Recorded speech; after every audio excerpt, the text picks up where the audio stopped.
Hello everyone, myself Sneha Chavan here. So today's topic for the SEC subject is DNA structure and its importance.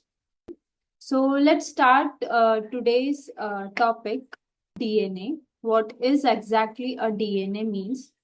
DNA is a long polymer of deoxyribonucleotides. The length of DNA is usually defined as number of nucleotide or a pair of nucleotide referred to as bases present in it. Okay. So first, let's study about the discovery of DNA. The first scientist got to know about the DNA was Friedrich Miescher in 1869, who isolated DNA from the white blood cells. The second foremost is 1953. James Watson and Francis Crick described the double helix structure of DNA, the most famous scientist everyone might be knowing about it.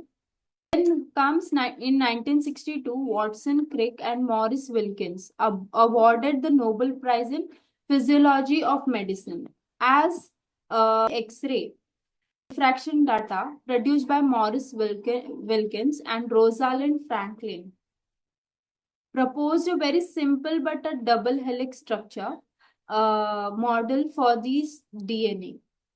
One of the hallmarks were that the presence of base pairing were found. A and T combines together and G and C also combines together. Next, we'll study about the DNA structure. As simple basic information is DNA is a double-stranded helix. Each strand is composed of nucleotides, as I said earlier, that it is made up of a number of nucleotides which contains the base pairs. Nucleotides are linked by the phosphodiester bond. Let's now move on to the nucleotides. There are four nucleotides in DNA, that is adenine, guanine, cytosine, and thymine. Whereas in RNA, it is AUGC, that is thymine is replaced by uracil. So it will be adenine, cytosine, uracil, and guanine. Each base has a unique structure. Bases pair with each other through hydrogen bonding. A binds with T with two bonds, two hydrogen bonds, whereas the G and C binds with three hydrogen bonds. Let's now move on to base pairing. There are specific rules for base pairing. As I said earlier, that adenine pair with thymine and with two hydrogen bonds, and guanine pair with cytosine with three hydrogen bonds. Let's move on to central dogma. So the DNA which converts into RNA, the process is called as transcription, whereas the RNA to polypeptide is translation. We'll learn further about the specific words, that is transcription as well as translation. Nucleus has the DNA.